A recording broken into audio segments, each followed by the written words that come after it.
Hi guys, welcome back to my YouTube channel, Mental Health with Alana.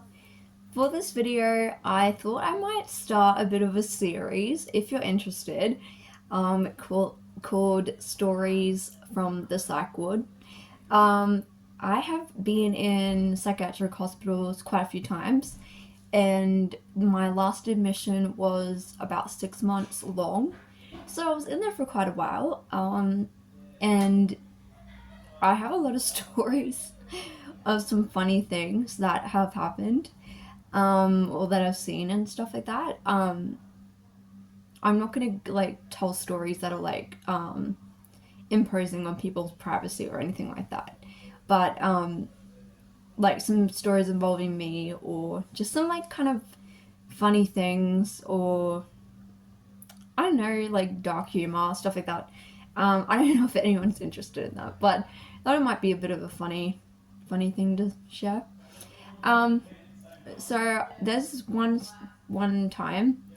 Um, I don't smoke currently, but while I was in hospital, I was smoking, like cigarettes, and I'm not promoting that. It's not a great idea. But in hospital, like literally everyone smokes, and it's kind of a way to socialize, I suppose. And it gets you out of the building because a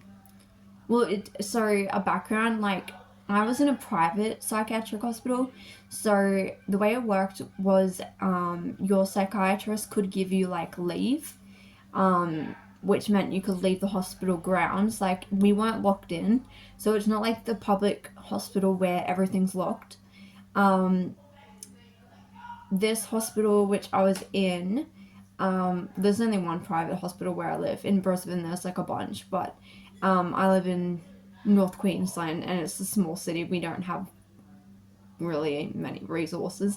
Um, but anyway, so I was in there. This is my last time I was in there, and um, it was like nighttime. I don't know what time it was, but me and this other guy who he's probably like in his 50s, maybe 40s, I don't know.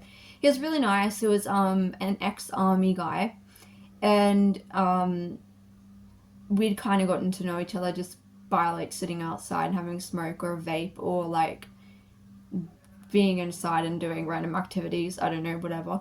And anyway, so we were sitting outside at night this one time, and because the hospital, so if you didn't have leave granted by a psychiatrist, you were still allowed to go outside of the hospital. There's like steps, like the front of the hospital, and then in front of the steps, basically, it's all council property. Um, we weren't technically we're not really meant to be smoking in there. There's a massive sign out the front of the hospital that says it's a smoke-free health facility, but no one ever got up us about it really, as long as people were like putting their butts in the ashtray and not just like scattering them around the garden or leaving them on random places. This time around, like nobody cared. In the past, sometimes like nurses, actually no, it wasn't nurses because nurses don't come out of the building, but unless to go home, but they'd go through a different door. Anyway, the point is that like no one was policing this. There was a camera there, like they were watching us, they didn't care. So me and this guy were sitting out there one time having smoke, and we were kind of chatting a little bit. And I trusted this guy because I never would go out there at night unless there was like another guy out there who I kind of trusted. Because there would be like some really weird, because it was in the city, there would just be people walking around who were like either on drugs or like home, like I'm not saying homeless people are bad or anything, but like there'd be a lot of like homeless people around, and like people do like who are obviously on drugs, like on stuff. And to be honest, it wasn't really safe for me to go out there and sit there by myself, so I'd always go outside and check to see like who was sitting there, because it'd usually be people sitting there.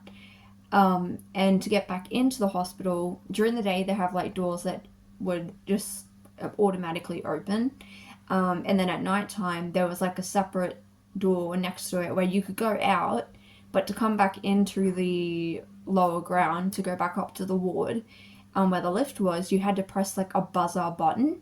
And I'm telling you this for a reason because it goes with the story.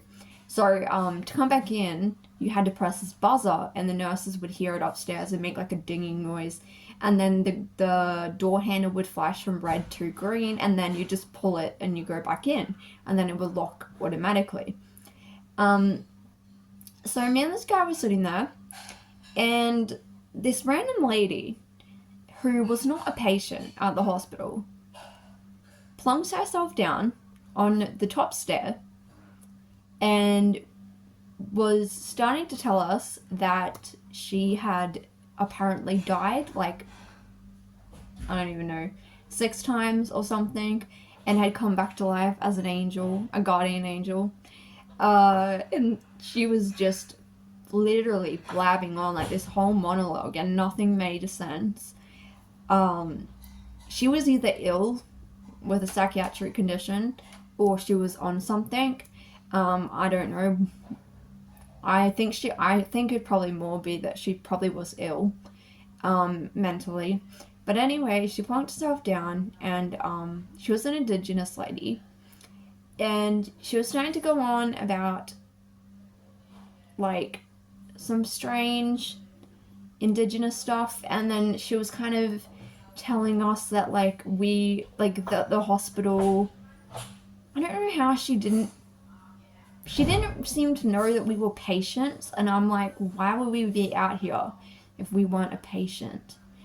So me and this guy just like sitting there, and this lady just starts going on and on about how like these like psychiatric hospital, don't go in there, like they're the nurses and like the doctors are like corrupt, and they're like out to get you, and they're like trying to manipulate you and like take away your rights and all this. And then she just started going on all this weird stuff about like being an angel, and how she like comes to like protect people from the mental health system and all this stuff. And she had a bunch of other stuff she was like blabbing on about, and this went on for like 5 minutes, and it wasn't stopping.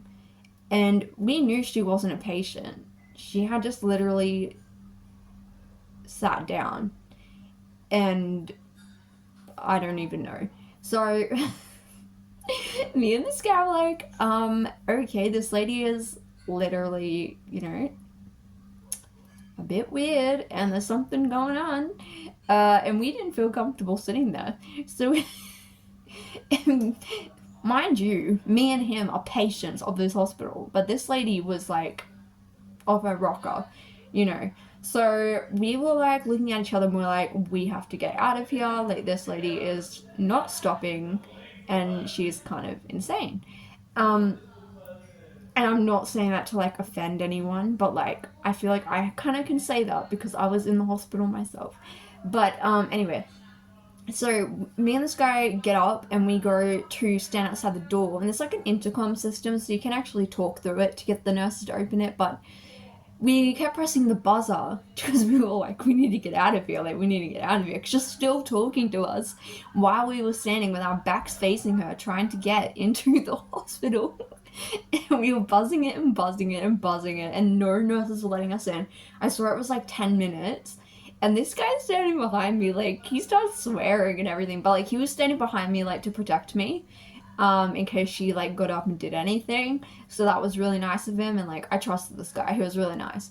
And so he was like standing behind me, and we were pressing the buzzer, and like he's I don't swear, but he started swearing and stuff. And we were trying to get back in, and like eventually the nurses did open the lock like on the door so we could come back in.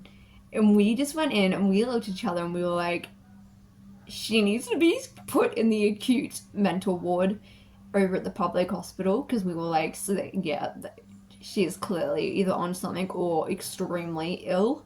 I don't know, she probably had like schizophrenia or something. I have schizophrenia, but I have never done anything like that. And I'm not like judging this lady or anything, because everyone has different severities of their illness and like different symptoms, and she could have been on some sort of drug or